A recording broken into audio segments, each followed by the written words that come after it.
Hello and welcome to Lantern Lane Stories. Tonight's story is The Brewery Cats of Dublin. Hello, little one. Tonight we are going to a city by the sea. A city where the rain falls soft and the bridges hum and the river is called the Liffey. The city is Dublin. It is in a country called Ireland. The streets there are made of round gray stones. They shine like little moons after the rain. The air smells of wet leaves, warm bread, and a tiny bit of the sea. Somewhere in Dublin tonight, a very old wooden door is creaking open. The door belongs to a brewery. A brewery is a big, quiet building where people cook grain and water. This one is called Guinness. It sits behind a long stone wall at a place called St. James's Gate. The first door opened a very long time ago, in 1759. That is more than 260 years ago. And from the very first night, the brewery had a small, warm secret. A four-legged secret. Cats. Inside the brewery, the air smells like toasted barley. A little sweet, a little earthy. Tall, round barrels stand in long, quiet rows. Soft lamps glow above them. The lamps make small yellow circles on the wooden floor, and padding between the barrels is a tiny ginger kitten. Her name is Penny. Penny's paws are very small. Her ears are very big. Her tail is a little crooked at the end, like a question mark. Tonight is Penny's very first night of work. At the end of the long row, an old gray cat is waiting. His fur is the color of soft river stone.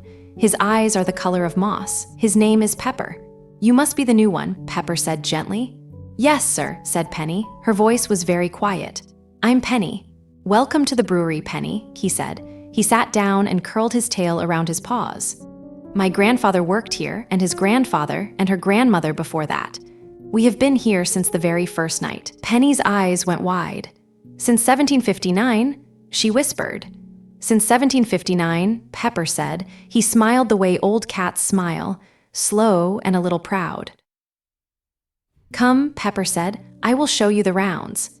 They padded together, small ginger and soft gray, between the sleeping barrels. Pepper stopped at a tall sack of barley. The sack was warm. It smelled like a meadow in autumn. "This," he said, "is what we protect, barley. The brewers turn it into malt. It is the heart of every drop." "Why does it need protecting?" Penny asked. "Because mice," said Pepper, "love it more than anything. More than cheese, more than crumbs, more than warm pockets." He flicked his tail. "A hungry mouse can spoil a whole sack in one night. So for 200 years, cats have walked these floors, quietly, carefully. Just being here is enough." Penny tilted her head. "Just being here? Just being here," Pepper said. "A mouse sees a cat. A mouse smells a cat. A mouse goes home. The barley stays safe. That is the job." Penny puffed out her tiny chest. She had not thought a job could be so soft. They walked past the great copper kettles. The kettles were as round as the moon. They walked past wooden carts asleep on their wheels. They walked past a tortoiseshell cat named Bridget, who blinked one slow, polite hello. At last, Pepper stopped beside a small wooden desk in the corner. On the desk lay a very large book. Its cover was dark green leather. Its pages were soft with age. "This," Pepper said, "is the Book of Names." He nudged it with his nose. The book fell open. Inside, in careful black ink, were the names of every cat who had ever worked there. Beside each name was a number. The number was the years of work. "Look," said Pepper. "Here is Tom, 11 years. Here is Marigold, 9 years. Here is Smokey, 14 years. Their names are written down?" Penny asked. "Yes," said Pepper. "Like all the workers, the brewers thought it was only fair." Penny stared at the page. Somewhere on a page like this, one day her name would be written too. Pepper sat down beside the book. He looked at Penny for a long, kind moment. "Penny," he said softly, "tonight is also my last night." "Your last night?" Penny's whiskers trembled. "I have worked for a long time," Pepper said. "My paws are slow now. My ears do not hear the small feet so well. So tomorrow I retire." "What does retire mean?" Penny asked. "It means I rest," Pepper said. He smiled. "And the brewers, they take care of me, like all the old cats before. A warm bed by the fire, a bowl of milk at sunrise, a bowl of fish at dusk." Penny blinked. They do?" "They do," said Pepper. "They call it a pension. A pension is a thank you for work well done. It says, 'You helped us, so now we help you.'" Penny did not know cats could have pensions. She thought it was the loveliest word she had ever heard. Pepper's whiskers twitched gently. For more than 200 years, the brewery has done this. They wrote down our names, they counted our years, and when our work was done, they let us rest by the fire. Outside, the rain tapped softly on the high windows. The Liffey, far away, hushed past its bridges. A bell from a stone church rang once like a small spoon on a cup. Pepper stood up slowly. He touched his nose to Penny's nose. His nose was warm. It smelled faintly of barley and rain. "The rounds are yours now, little one," he said. "Walk slowly. Watch the sacks. Be kind to Bridget.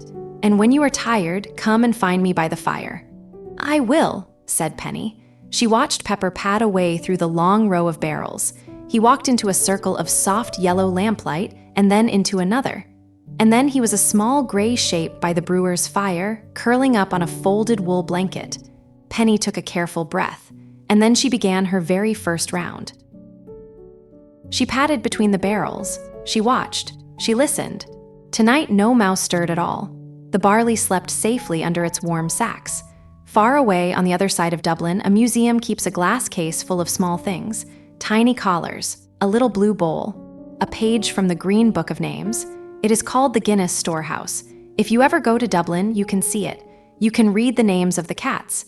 You can count their years. You can say their names out loud, soft as a snowflake. Tom, Marigold, Smokey, Bridget, Pepper, Penny, and maybe, just maybe, a tiny ginger kitten with a question mark tail is padding between the barrels above your head. Quiet, careful, doing her gentle, ancient job, and so Dublin also slowly fell asleep. Good night.